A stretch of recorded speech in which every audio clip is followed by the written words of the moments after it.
Hello everyone, কেমন আছো তোমরা সবাই? আমার এই ছোট্ট পরিবারে তোমাদের স্বাগত জানাই। লাস্ট স্যাটারডে আমরা বেরিয়ে পড়েছিলাম দুদিনের একটা ছোট্ট ট্রিপে সবুজ দ্বীপের উদ্দেশ্যে। আর এই ট্রিপে শুধু আমরা নই, আমাদের সঙ্গে ছিল আরও দুজন খুব কাছের বন্ধুর পরিবার।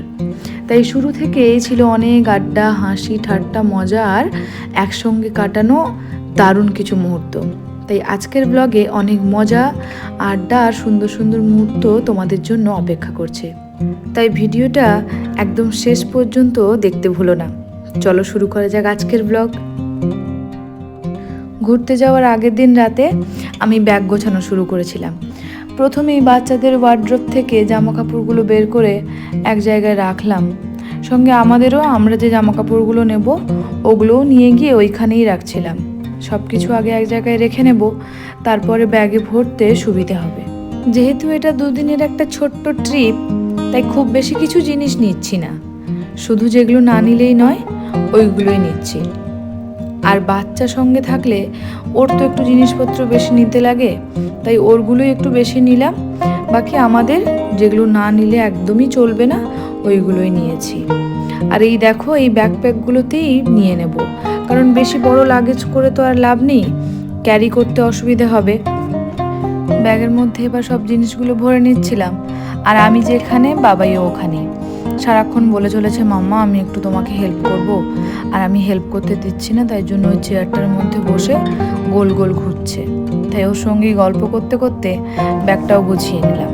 জামা কাপড়গুলো ব্যাগে ভরে নিয়ে তারপর নিয়ে নিলাম কিছু মেকআপের জিনিস, আর কয়েকটা মেডিসিনও সঙ্গে নিয়ে নিলাম। যেহেতু বাচ্চা সঙ্গে আছে, মেডিসিন তো কিছু রাখতেই হবে। আর একটা পেন রিলিফ স্প্রেও সঙ্গে রেখে নিলাম, কারণ আমার একটু মাইগ্রেনের সমস্যা আছে, তাই লং জার্নিতে ঘাড়ে খুব ব্যথা হয়ে যায়। তাই এটা সঙ্গে রাখলে আমি একটু নিশ্চিন্তই থাকি।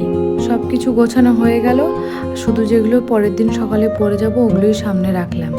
আর কিছু স্ন্যাক্সও নিয়ে নিয়েছিলাম গাড়িতে খাওয়ার জন্য। দেখতে দেখতে সেই সকালও চলে এলো। ঘড়িতে তখন সকাল 6:10।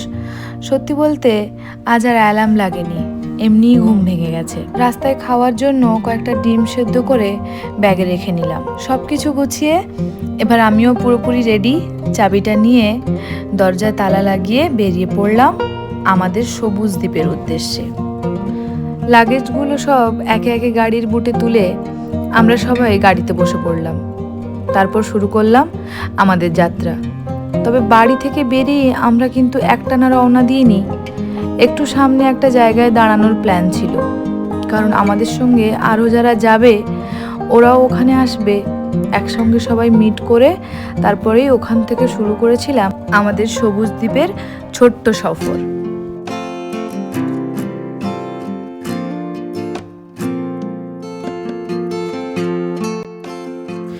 সেদিনের ওয়েদারটাও যেন একদম পারফেক্ট ছিল।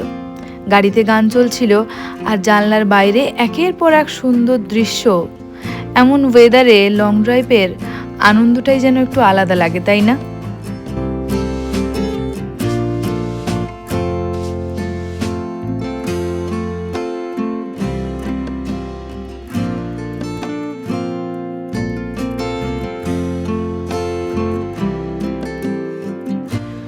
কিছুটা রাস্তা যাওয়ার পরে আমরা একটা ছোট্ট চায়ের দোকানে থেমেছিলাম।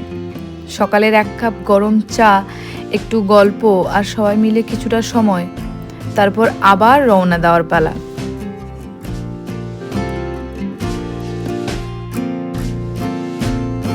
এদিকে গাড়িতে তো গান চলছিলই, তার মাঝে বাবাই আর ওর বাবা দেখি একটু নেচেও নিল।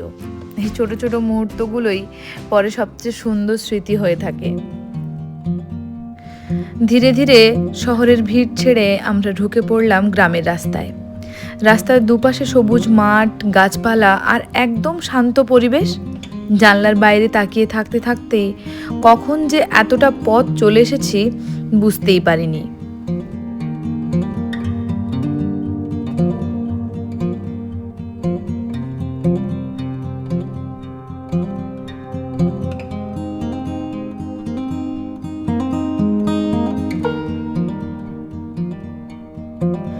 অবশেষে আমরা পৌঁছে গেলাম বেহুলা নদীর তীরে।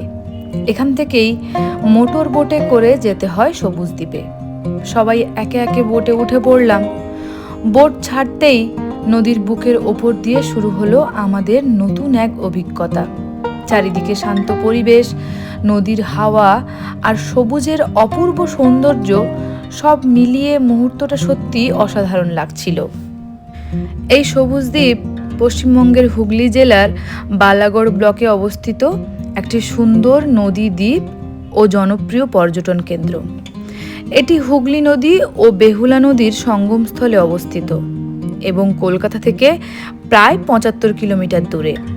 চারিদিকে সবুজ গাছপালা আর নদীর শান্ত পরিবেশ সব মিলিয়ে শহরের ব্যস্ততা থেকে একটু দূরে সময় কাটানোর জন্য দারুণ একটা জায়গা। এখানে রয়েছে ওয়েস্ট বেঙ্গল ট্যুরিজম ডেভেলপমেন্ট কর্পোরেশনের সবুজ দ্বীপ ট্যুরিজম প্রপার্টি, যেখানে আমরা ছিলাম। যদি তোমরাও চাও সবুজ দ্বীপ ঘুরতে আসতে, তাহলে কলকাতা থেকে গাড়ি নিয়ে খুব সহজেই চলে আসা যায়। গুগল ম্যাপে WBTDCL সবুজ দ্বীপ ট্যুরিজম প্রপার্টি সার্চ করলেই রাস্তা দেখিয়ে দেয়। তবে এখানে থাকতে হলে আগে থেকে অনলাইনে বুকিং করে আসতে হয়, আর রিসর্ট পর্যন্ত গাড়ি নিয়ে যাওয়া যায় না। গাড়ি রাখতে হয় ফেরিঘাটের কাছে নির্দিষ্ট পার্কিংয়ে, আর পার্কিং চার্জ পার নাইট 200 টাকা।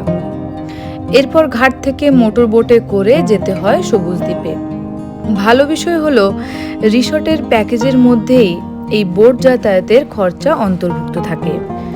এই মোটর বোটগুলি চেক ইনের দিন নির্দিষ্ট সময়ে রিসর্টে পৌঁছে দেয়, আবার চেক আউটের দিন নির্দিষ্ট সময়ে ফেরিঘাটে ফিরিয়ে আনে। তাই বোটের সময়টা আগে থেকেই জেনে রাখা ভালো। আর বুকিং কিভাবে করতে হয়, রুমের ভাড়া কত, রিসর্টে কি কি সুবিধা আছে, এসব বিস্তারিত আমি পার্ট 2-তে শেয়ার করব তোমাদের সঙ্গে।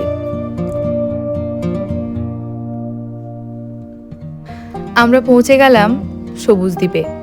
এই যে সামনে দেখতে পাচ্ছ, এটাই হলো রিসর্টের মূল প্রবেশদ্বার। রিসর্টের মূল প্রবেশদ্বার দিয়ে ভেতরে ঢুকে আমরা রিসেপশনের দিকে এগিয়ে চললাম চেক ইনের জন্য। যেতে যেতে চারপাশটা শুধু দেখেই যাচ্ছিলাম। এত সুন্দর, এত শান্ত একটা পরিবেশ, সত্যি বলতে ভিডিওতে হয়তো তার পুরোটা বোঝানো সম্ভব নয়। এই জায়গায় আসল সৌন্দর্য নিজের চোখে দেখলে সবচেয়ে ভালো অনুভব করা যায়। তারপর রিসেপশন থেকে আমাদের রুমের চাবিটা নিয়ে সোজা চলে গেলাম রুমের দিকে। অনেকক্ষণ জার্নি করার পর একটু ফ্রেশ হয়ে নেওয়াটা দরকার ছিল। আজকের ভিডিওটা তবে এই পর্যন্তই। পরের পর্বে তোমাদের সঙ্গে শেয়ার করব আমাদের রুম ট্যুর আর রিসর্টের অনেক তথ্য। ভিডিওটা ভালো লাগলে লাইক করো, কমেন্ট করে জানিও কেমন লাগলো। আর নতুন হয়ে থাকলে সাবস্ক্রাইব করে আমার এই ছোট্ট পরিবারের সদস্য হয়ে যেও। সবাই ভালো থেকো, সুস্থ থেকো আর সবাইকে ভালো রেখো। বাই।